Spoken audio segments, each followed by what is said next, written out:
Hey, what's up, everyone? My name's Lionel. I'm your host for LT Productions, and you are watching I Watch You Watch. We are covering the Real Housewives of Salt Lake City. This is Season 5, Episode 12.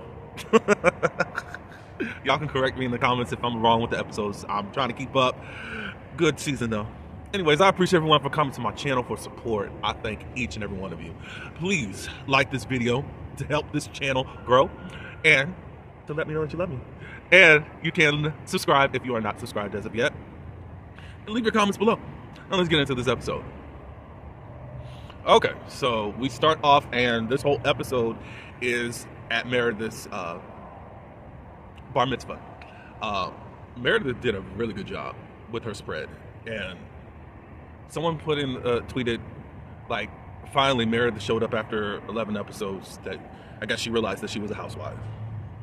And as much as I love Meredith, yeah, you kind of been here but not here, Meredith, and that could be a problem. And a lot of people are like, this looks like this is your final season and this is your send-off. Hopefully it's not, but I don't think that you should be just fighting with Angie.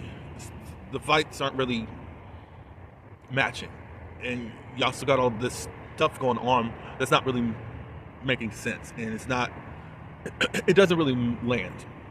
If you don't like Angie, that's fine. Arguing with her and the husband, I don't see where it's getting y'all, for real. Meredith, I want you to show up, for real. I really do. But folk now are in production and trying to recast this cast. And a lot of them still want Chime back. If y'all don't know who Chime is, it was the star from last season. And y'all can take your guesses at that. So anyways, they're doing this great bar mitzvah. You see Meredith getting ready and still rehearsing. She's trying to make sure that she sounds good and all that good stuff. She's making sure that she doesn't mess up. She's very nervous about doing that. We see her in the bathtub. She loves her bathtub time. Her daughter Chloe comes in and hears her sing. Meredith is not the Beyonce of Judaism, but she's doing her thing. She holding it down. Shout out to you, Meredith. She meets with the rabbi, who's going to be a woman rabbi. A lot of things have changed in a lot of religions, and is allowing women to do certain things. I think that there are still a lot of strongholds. I'm not going to say political, like government political, but church politics. There's still a lot of strongholds there that, and some are very traditional and just think of everything is ran by white patriotism. So, anyways, I didn't want to get into all that, but I shouldn't have gotten into all that, but whatever. Now, during the actual bar mitzvah, almost everyone shows up at first. They didn't know where Mary is. The editing and producers, y'all are smart in how to focus in on things. I forgot who is I don't know if this is Evolution, but my God, y'all know how to focus in on things and help us to focus in on stuff to now pay attention. Like, where's Mary at? I think a couple of days ago or whatever, Angie and Mary was at Mary's home, I think, or possibly Angie's home. I don't know for sure. Angie did ask, are you coming to Meredith's bar mitzvah? She said that she doesn't know. My focus is on my family right now, and there's something that we're going through. Mary does cry, and Angie says, hey, if you want to talk about it, that's fine. You can talk about it when you're ready. That's how you do stuff around here. And because she said I didn't want to cry, so she didn't, and I'm glad Angie did not do that. But she said that she will when she's ready. I don't think that Mary actually opened that up, because I think everyone said that they found out when they watched the episode, even though that there was a lot of news about it. It's totally different when you actually hear what Robert Jr. was going through, as we did discuss on last week. So I'm trying to see if anyone stands out. Heather, I liked you with some curly hair sometimes. It looked like you had a little bang going on, but then we don't see the bang no more. Is that added pieces in there? Did you put some added pieces into your thick hair that you already got? Brittany? Oh, I hate this. I mean, I liked her curly hair, despite what we're going to find out later on in the episode. Let's see. Some came in black. Angie looked good. Angie looked good. Lisa, she's okay. It's just I know she's probably got something name brand on. I don't ever see her be flamboyant in her dressing, you know? And I kind of like, it's kind of basic-ish, but she still looks good. But it's like, I would like to see you kind of zhuzh it up a little bit more, Lisa. I'm not mad, but I'm like, it's kind of like what we always get from you. I noticed Whitney's hair. It was very classic 1950s, the whole bun, French roll stuff that was going on back there. She looked very classy. Justin was there. I don't know if John was there. Who else is on the cast? Millet, who we hardly see, is here. And Heather is just so excited about Bart's mitzvah. I guess from her side, she was Jewish, and I guess she married into the Mormon side. That's what I think. I don't know. But then, well, no, you couldn't have been. I don't know who's Jewish and who's Mormon because she went to the Mormon college. So I don't know. Whatever. But she's so excited. I'm like, okay, good. Thank you. So during the service, they talk about the Talit. I do know about that because some of the stuff that Judaism uses, the Christian church uses. The only thing that really stands out is that the Jews and the Christians are considered Gentiles if you read in the Bible in the New Testament. And the Jews are the chosen people, God's chosen people. But they're going to be the least people that are supposed to make it into heaven, according to the Bible. Okay, so it's also a prayer cloth for anyone that's into church at all. I'm not going to get super spiritual on you. It's just what my upbringing was, and that's that. So they go through the service, and then the real action starts afterwards. I think it's a nice spread. Everyone looks nice. Oh, we meet, as far as I know, I don't remember because I did not watch a couple seasons. We meet Meredith's mother, her sister, and the other missing child, Reed. Reed lives in New York, and he lives a private life. And it's pretty cool that he actually wanted to show his face on camera. I wonder if he talks kind of like monotone, like the whole Marx family does. I don't care. I love me some Marx, the Marx family. I don't care. Yeah, so they show up for it. They knew how important it was to her. So, fight number one, Angie and Brownwood. Now, Angie had this confessional, that thing that people are now using as some type of catchphrase as to Angie saying something prolific, and I disagree. So Angie, I think, pulls Brownwood to the side, and they just talk about what happened. Angie feels like Brownwood twisted her words. Angie, you know what you said. You know what you were in conversation with Whitney about, trying to warn Brownwood about what Lisa's going to do to her from your own experience. And now you act like you didn't say nothing. That's quite crazy. And as much as people act like you're not a pick-me, but I think you got some pick-me vibes. And again, I'm going to preface this right now. Just because I do love how Angie can read, and it looks like y'all so impressed with that, and also that she's friends with Mary, does not mean that she doesn't deserve lashings when it comes. And it just seems like there's this glossness over what Angie has been doing. It hasn't been so in your face, but she's been doing some things too. But y'all don't really be calling her out for that, and I need to know why. I really don't know. So anyways, Brownwood was like, look, so you're saying I'm twisting stuff, but what did I twist for you to keep telling me to shut the F up, shut the F up, shut the F up, shut the F up, da da da da da da.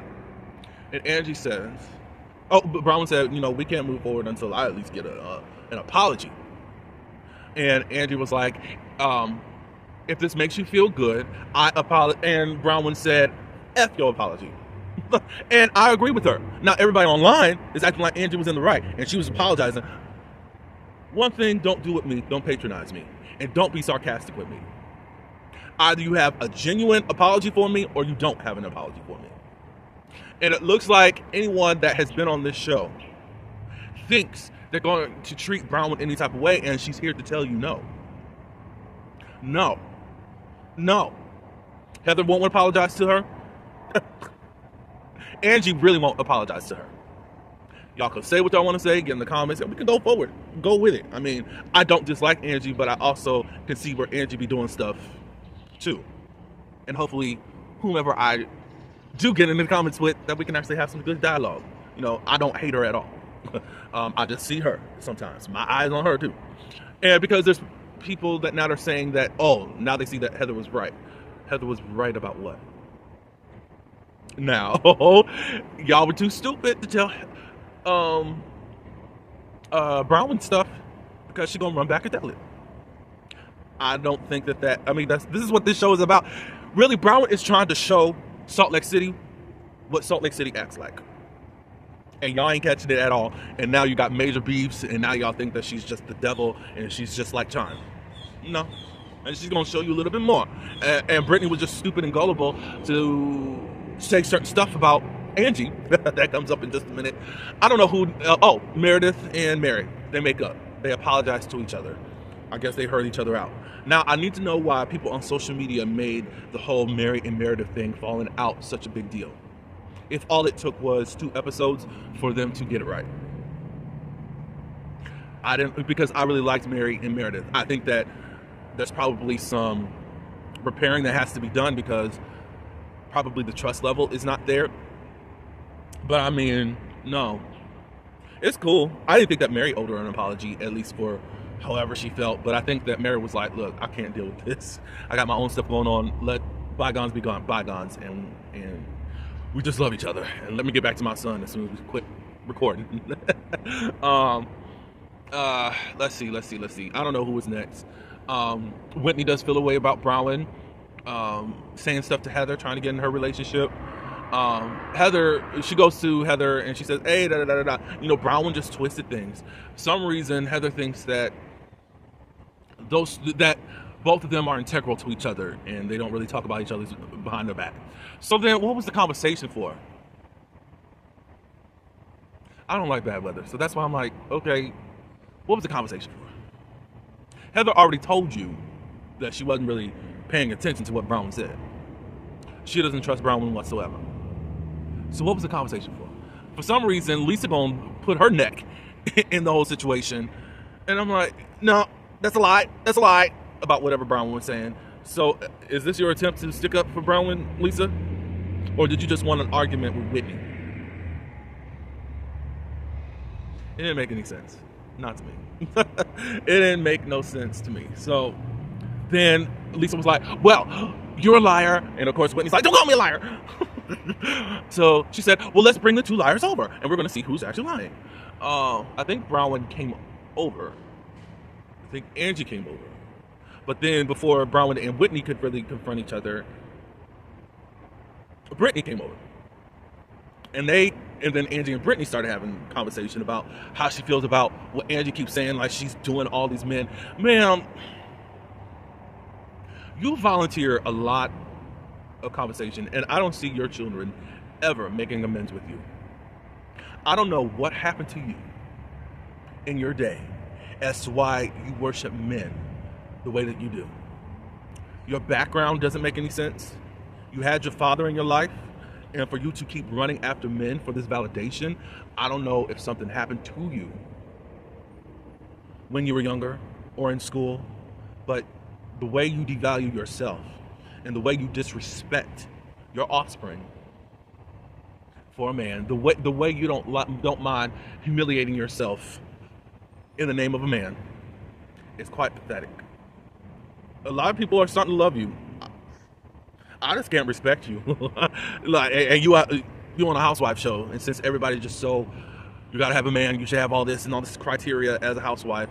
We're just seeing you run after a man that don't even love you, and then you have all of these men that you date because you need their attention. It's weird. It's weird. It's very weird, lady. I wish you'd go away, but you know how to have camera time, and a lot of them have not learned that Brittany's getting camera time. So now it's this whole Angie and Brittany thing. She know who to go to, and what Brittany feels is that Angie is calling her I'm telling you, slut. It probably is. And Angie's like, I didn't really call you that. I mean, are you doing these guys? It's like, And then Brown chimes in after being her friend for 5 minutes. After getting the scoop, she says, well, Angie, she said, well, you may think that she may be calling you a slut is because that she was a slut. And then that's when Angie went in for the kill. And she said, well, my body, I have never been a slut. I don't dress in a way to be slutty. My body doesn't look slutty. My hair doesn't look slutty. What? You talking about my hair? Yeah, it looks kind of pornish. I said, Lord. Oh my God. Oh my God. That is so wrong. And I gotta get out of here. I can't be here. I said, Lord Jesus. So she goes behind stage and she's crying. And Chloe and Brooks is there. Or Mark. Is it Brooks? Yeah, Brooks is there. And, they're just saying mean things and I just don't like it. So then Brooks goes and tells Meredith, hey, this is what's going on. Da-da-da-da. That she's just crying. So then Meredith goes to Brittany when she comes back in. Whitney did say to to Angie, like, hey, I think you need to apologize. It was kind of mean, So she was like, well, where is she at?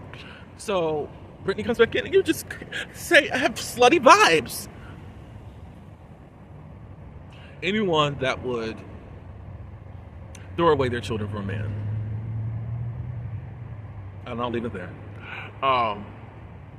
who don't even have interest in repairing relationship with their children.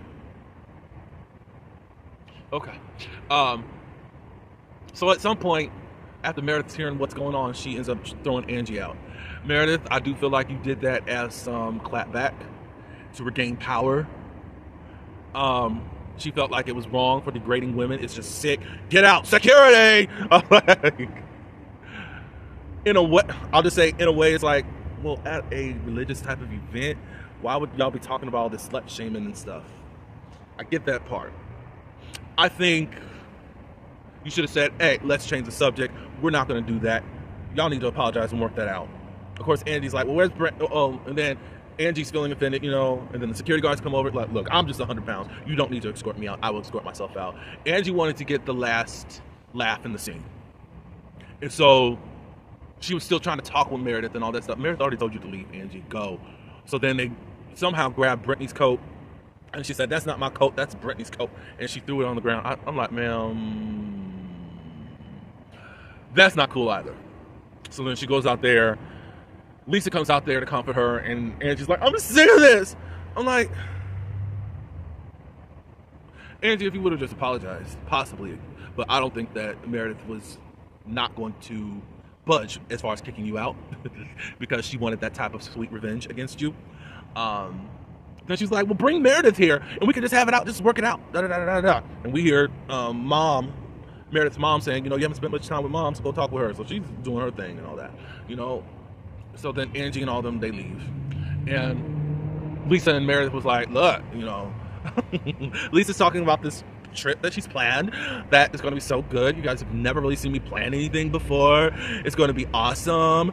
But now I planned this before. I thought everyone was good, and now everyone's is versus each other.